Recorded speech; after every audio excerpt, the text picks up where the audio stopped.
To my channel, and in this video we are going to study the ANS. अभी ANS के दो parts है, sympathetic and parasympathetic. हम वो पढ़ेंगे पहले. सिंपैथेटिक और पैरासिम्पैथेटिक कैसे एक्ट करता है, उसका इंट्रोडक्शन, उसके डिफरेंसेस.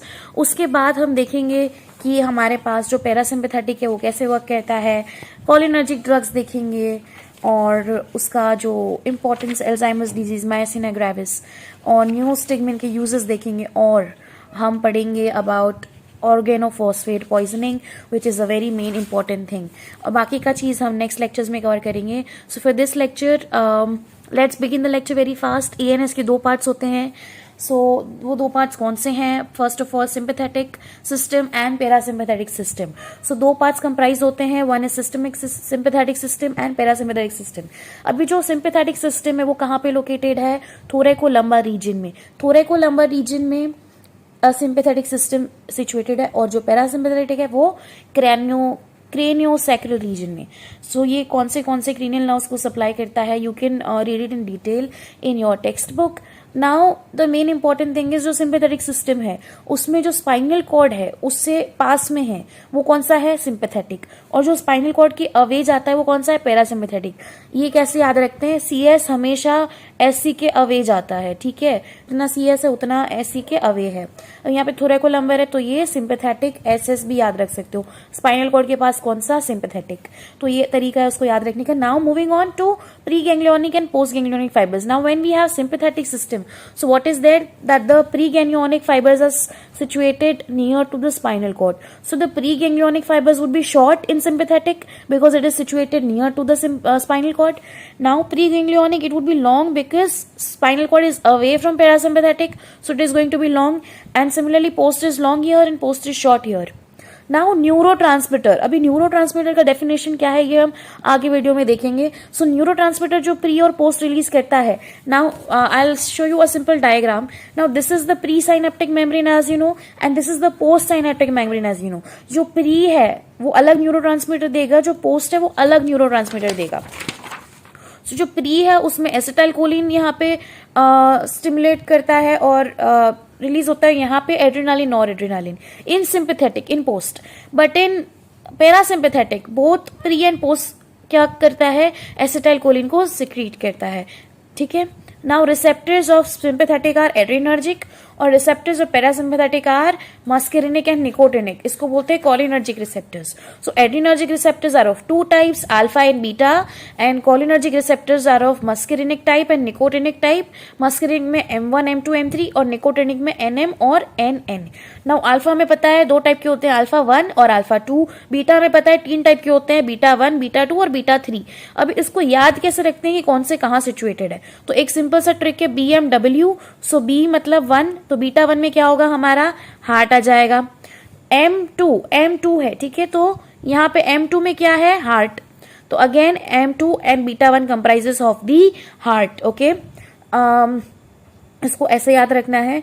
नाउ जो बच गया, कौन सा बच गया? बीटा 2 बच गया और M1 बच गया, तो उसमें क्या आएगा? GIT.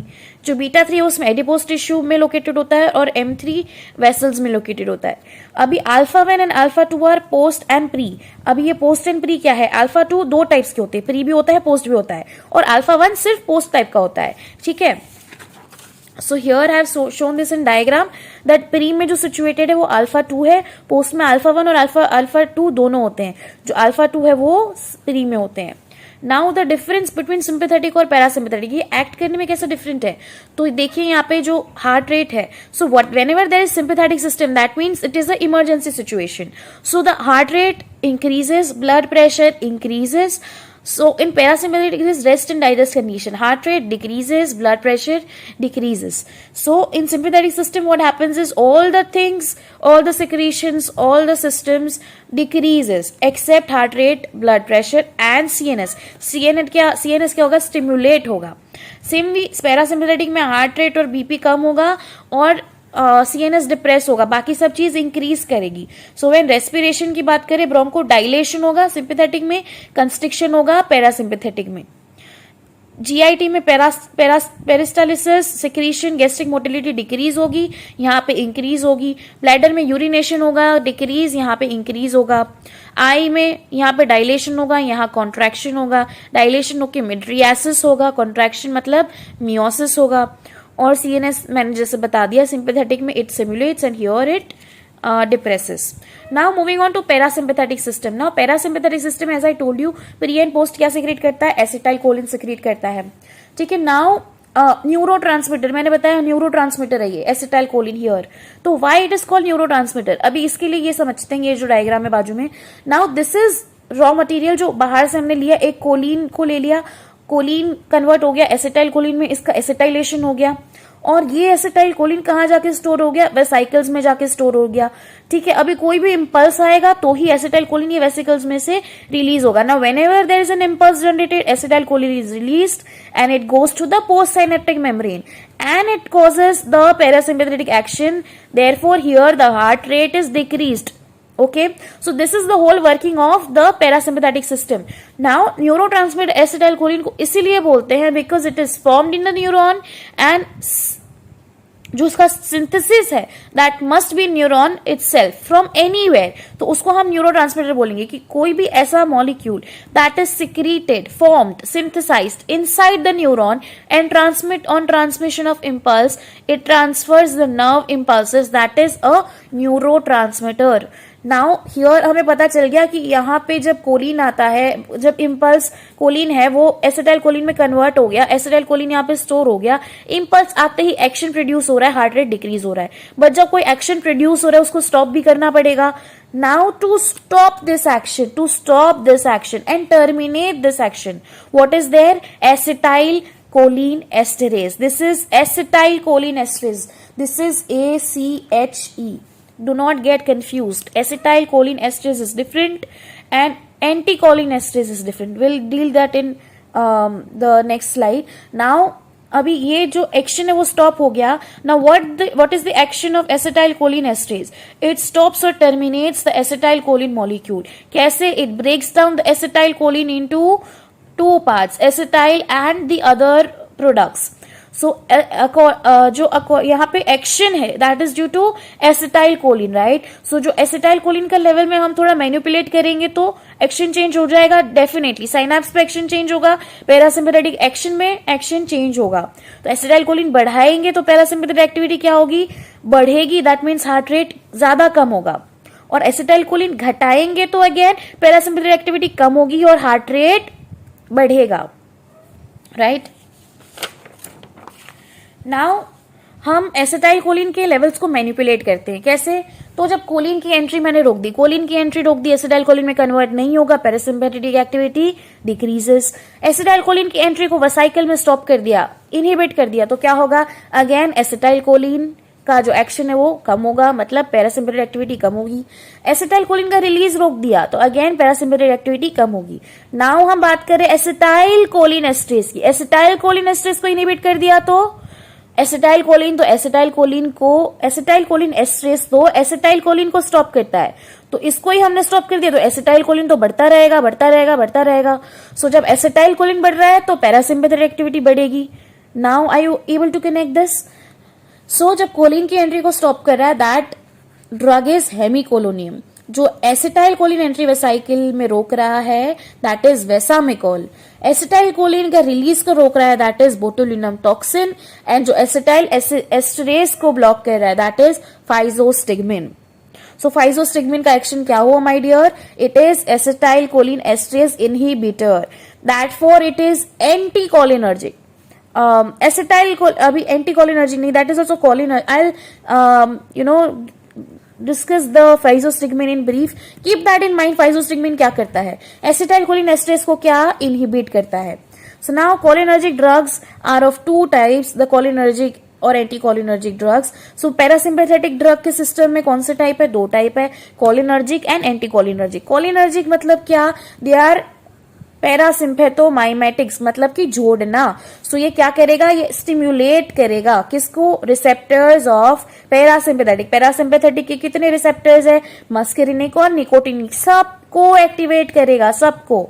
या तो ये करेगा, या तो वो क्या करेगा, एसिटाइल कोलिनेस्टरेज को इनहिबिट करेगा, इसको इनहिबिट करेगा। तो ये सारी चीज क्या करते हैं, एसिटाइल कोलिन को बढ़ा रहे हैं। यहाँ पे anticholinergic M1 M2 M3 NN MM सबको क्या करेगा, ये इनहिबिट करेगा, देयरफॉर द नेम एंटीकोलिनर्जिक। अभी कोलिनर्जिक टाइप के ड्रग्स हैं, कोलिनर्जिक जो ड्रग्स हैं that is directly acting and indirectly acting.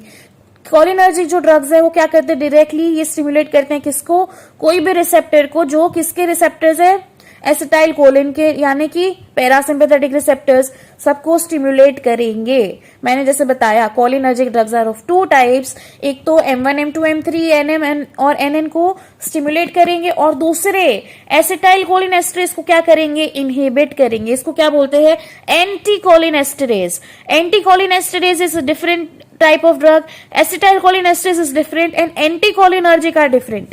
अभी ये तीनों साथ में रख के मैं समझा रही हूं। एसिटाइलकोलिनेस्टरेज क्या करता है, एसिटाइल कोलिन एस्टरेज क्या करता है, स्टॉप करता है एक्शन ऑफ एसिटाइल कोलिन, और एसिटाइल कोलिन एस्टरेज इनहिबिट कर, अगर इसको इनहिबिट कर दे, इसको ब्लॉक कर दे, तो ये एसिटाइल कोलिन को इंक्रीज करेगा। This is called as anticholinesterase. And anticholinergic is M1 M2 M3 NN और NM को ब्लॉक करने वाला। Okay, so this must be clear. Now moving on to the directly acting and indirectly acting cholinergic drugs। तो directly acting cholinergic drugs are of two types, cholinesterase और ये है anticholinesterase, and this is alkaloids। So directly acting are cholinesterase and alkaloids। cholinesterase में बेथानिकोल, मिथाकोलिन, carbachol, acetylcholine, ये सारे कौन से drugs है, cholinesterase. Now this work on M3 bethanechol, methacholine works on M2 receptors, pilocarpine works on M3 receptors, muscarine is the alkaloid here। okay, so ये सारे drugs है, mainly इनमें ये एक्टिवेट होता है, M3 M2 से एक्टिवेट होता है, M3 से एक्टिवेट होता है। Okay, now carbachol has both muscarinic and nicotinic receptor. मैंने बोला ना ये स्टिमुलेट करते हैं, ठीक है। अभी ये ध्यान रखना है, अभी यहाँ पे क्या चीज है गाइस, जो रिवर्सिबल और इरिवर्सिबल में ये स्प्लिट है, ठीक है। तो रिवर्सिबल में कौन से ड्रग्स है, नियोस्टिग्मिन, फाइजोस्टिग्मिन, पाइडोस्टिग्मिन, रिवास्टिग्मिन, एंड्रोफोनियम, जो स्टिग्मिन वाले जितने ड्रग है, stigmine that is reversible. Now what this stigmine drug करते, वो क्या करते हैं, तो ये स्टिग्मिन ड्रग भी M1 M2 M3 NN और NM को स्टिमुलेट करेंगे। ओके, ये समझ आ गया, ठीक है। और ये जो इरिवर्सिबल ड्रग है that is organophosphates and carbamates. This will discuss in detail because इस पे केस है ऑर्गेनोफॉस्फेट पॉइजनिंग का, ठीक है। सो ऑर्गेनोफॉस्फेट्स मैलाथोन, पैराथायोन, डिफ्लोस और नर्व गैसेस है सेरीन, सोमान एंड टाबून। कार्बामेट्स में क्या है, कार्बारिल एंड प्रोपक्जल। सो ये हो गया पूरा हमारा कोलिनर्जिक का क्लासिफिकेशन। तो ये आपको समझ में आ गया कोलिनर्जिक का क्लासिफिकेशन, ठीक है। Now we are moving on to physostigmine and neostigmine. जो हमने बताया, मैंने आपको बोला था फाइजोस्टिग्मिन को याद रखना, ये क्या करता है, एसिटाइल कोलिनेस्टरेज को इनहिबिट करता है, हमने यहाँ पे देखा, ठीक है। फाइजोस्टिग्मिन, नियोस्टिग्मिन, तो इसके बारे में हम बात करते हैं, फाइजोस्टिग्मिन और नियोस्टिग्मिन। तो जो फाइजोस्टिग्मिन है that is a natural drug, neostigmine is a synthetic drug. ये लिपिड सोल्यूबल है, वाटर सोल्यूबल है। कैसे, तो ये जो फाइजोस्टिग्मिन है that is 3 degree amine, 3 degree amine है, मतलब कि ये N has 3 atoms to bind with, NH3 बन गया, तो ये नॉन आयनाइज्ड, इस पे कोई आयन नहीं है, therefore it is lipid soluble। N के पास अगर 4 डिग्री अमीन है, क्वाटरनरी स्ट्रक्चर है, तो NH प्लस NH4 प्लस का साइन आ गया, so this is carrying a positive ion, so this is ionized, therefore it is water soluble. Okay, so हमने पढ़ा है जो लिपिड सोल्यूबल जो स्ट्रक्चर्स होते हैं that can cross all the membranes. So which membrane here, GIT, blood brain barrier, pupil. So this physostigmine can cross the blood brain barrier, GIT pupil membrane, and therefore can be used in angle closure glaucoma. ये आप याद रख सकते हो, अभी we are not going in detail. So physostigmine यहाँ पे क्या याद रखना है, ये रेड में जो मैंने बोला ये याद रखना है, it can cross GIT, blood brain barrier, प्यूपिल, and is the drug of choice for atropine poisoning। क्यों, एट्रोपिन क्या है? एट्रोपिन ये है कि ये मस्केरिनिक रिसेप्टर्स को खाली ब्लॉक कर रहा है। मस्केरिनिक रिसेप्टर्स कौन से रिसेप्टर्स है गाइस? पैरासिम्पैथेटिक वाले रिसेप्टर्स है, हमने देखा M1 M2 M3 के रिसेप्टर्स है। अभी M1 M2 M3 के रिसेप्टर्स ब्लॉक कर रहा है, और ये एट्रोपिन ऐसा ड्रग है जो ब्लड ब्रेन बैरियर को क्रॉस कर सकता है। तो अगर M1 M2 M3 receptors block कर रहे हैं तो उसको एक्टिवेट करना पड़ेगा, इसका एक्शन स्टॉप करना पड़ेगा। अगर ये एट्रोपिन पॉइजनिंग हो जाती है, that means are all the receptors are blocked. To activate those receptors हमें क्या देना पड़ेगा? फाइजोस्टिग्मिन। क्यों? Because it can cross the blood brain barrier. ये वाला ड्रग नहीं दे सकते, इसके एक can not cross the blood brain barrier, so therefore the drug of choice is physostigmine. अभी हमने देखा ये क्या करता है? मस्केरिनिक रिसेप्टर्स को एक्टिवेट करता है, तो हम ये ड्रग दे सकते हैं। अभी यहाँ पे क्या सी चीज है, ये कुछ कुछ ही जो कुछ कुछ रिसेप्टर्स है उसको ही एक्टिवेट कर रहा है, पर यहाँ पे we are getting all the activated. Here it is working only in some of the receptors. So here we can give this as the drug of choice, and mainly physostigmine, only physostigmine, because it can cross the blood brain barrier. So now this concept is clear about atropine poisoning. So this is atropine poisoning. Now we are moving to Alzheimer's disease.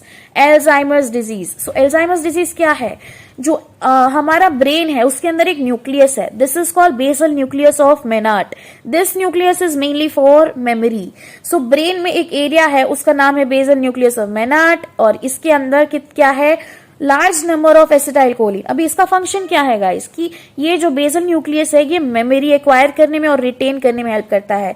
So main function is acquire and retain memory. So after birth हमें पता है neurons divide नहीं करते, but some neurons die with age. So whenever there is loss of memory occurring in old age due to degeneration of cholinergic neurons, cholinergic क्यों बोला? Acetyl choline है इसमें, तो cholinergic neurons की वजह से जो loss of memory होता है, इसके degeneration of this neurons that causes loss of memory in old age, this is called as Alzheimer's disease, या फिर senile dementia नाम है इसका। So to improve memory, हमें memory improve करनी है तो हमें एसिटाइल कोलिन बढ़ाना पड़ेगा। एसिटाइल कोलिन बढ़ाएंगे तो कैसे? हम एसिटाइल कोलिन एस्ट्रेस को अगर ब्लॉक करते हैं, अगर एसिटाइल कोलिन एस्ट्रेस को ब्लॉक करते हैं, मैंने क्या कहा था? एसिटाइल कोलिन बढ़ता ही रहेगा, बढ़ता ही रहेगा, बढ़ता ही रहेगा, right? So this is what we actually need. तो इसमें हम क्या देंगे? हम देंगे drug physostigmine, and it can also cross the blood brain barrier. Okay, so ये एक्टिवेट कर देगा किसको? M1 M2 M3 को। बट यहाँ पे हमें क्या है? साइड इफेक्ट्स मिलेंगे। क्या? Bradycardia, diarrhoea, acidity, urine outflow हो जाएगा। तो हम एल्जाइमर्स डिजीज में ये सारी चीजें अफोर्ड नहीं कर सकते, this is in old age. So nowadays Tacrine is used, but it is hepatotoxic. So in recent times we use this three drug, that is donepezil, rivastigmine and galantamine, and they are long acting and not hepatotoxic. Okay, so this was all about Alzheimer's disease. Now moving on to myasthenia gravis. अभी myasthenia gravis guys क्या condition है? इसमें NM जो receptors है that decreases. So जो NM receptors decrease हो रहे हैं और मसल वीकनेस हो रहा है, तो ये कंडीशन क्या है? myasthenia gravis. अभी इसको डिटेक्ट कैसे करेंगे? कोई भी पेशेंट हमारे पास आएगा वो मसल वीकनेस लेके आएगा, तो एक और कंडीशन है जिसका नाम है कोलिनर्जिक क्राइसिस। इसमें भी मसल वीकनेस होती है और NM रिसेप्टर्स बढ़ जाते हैं। ठीक है, तो दिस थिंग इज इंपॉर्टेंट कि मसल वीकनेस लेके आया है पेशेंट, कैसे पता करिए myasthenia gravis है या कोलिनर्जिक क्राइसिस है? तो इसके लिए डायग्नोसिस के लिए what we use is edrophonium. Edrophonium क्या करता है? एसिटाइल कोलिन को इंक्रीज करता है, NM को स्टिमुलेट करता है। तो अगर कंडीशन पेशेंट की बहुत बदतर हो जाती है तो उसको कोलिनर्जिक क्राइसिस है। क्यों? क्योंकि NM ऑलरेडी बढ़ा हुआ है और हम और NM को स्टिमुलेट करें तो और बढ़ेगा। कंडीशन इंप्रूव कैसे होगी? तो एसिटाइल कोलिन को फ्री करेंगे, NM को स्टिमुलेट करेंगे तो NM बढ़ जाएगा, जो यहाँ पे घट गया है वो कंपेंसेट हो जाएगा, तो कंडीशन इंप्रूव हो गई। अभी मैं यहाँ पे बता रही हूँ myasthenia gravis में एड्रोफोनियम से कंडीशन इंप्रूव हो रही है, तो क्या हम इसको एज अ ड्रग दे सकते हैं? मैं बोल रही हूँ नहीं। क्यों? बिकॉज ये शॉर्ट एक्टिंग ड्रग है, सिर्फ 10 मिनट तक काम करेगा, उसके बाद क्या?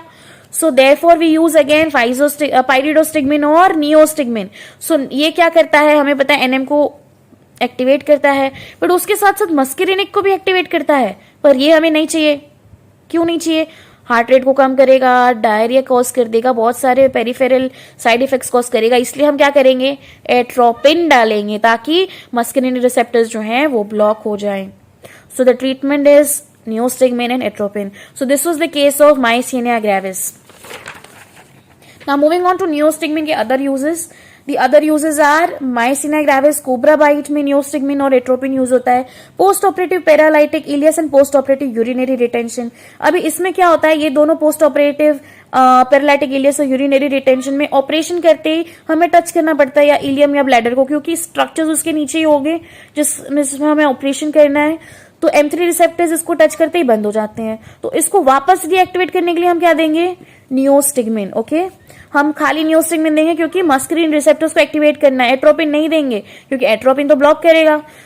ठीक है, और दूसरा है reversal of NDMR, non depolarising muscle relaxin. तो जब ऑपरेशन होता है तब हम मसल रिलैक्सेंस देते हैं ताकि मसल रिलैक्स हो जाए, एट्राक्यूरियम और पानक्यूरियोनियम। तो ये क्या करता है, NM रिसेप्टर्स को ब्लॉक करता है। अभी NM को हमें एक्टिवेट करने के लिए क्या देना पड़ेगा, नियोस्टिगमिन, पर वापस हमें मस्कुलिनिक को ब्लॉक करना है यहाँ पे, तो atropine. So this are all the uses of neostigmine along with atropine और without atropine. Now this is irreversible, जिसमें ऑर्गेनोफॉस्फेट की बात करेंगे और कार्बामेट की बात करेंगे। अभी organophosphate poisoning is a good topic, so will cover this in the next lecture. So this is all done, this is all about cholinergic drugs.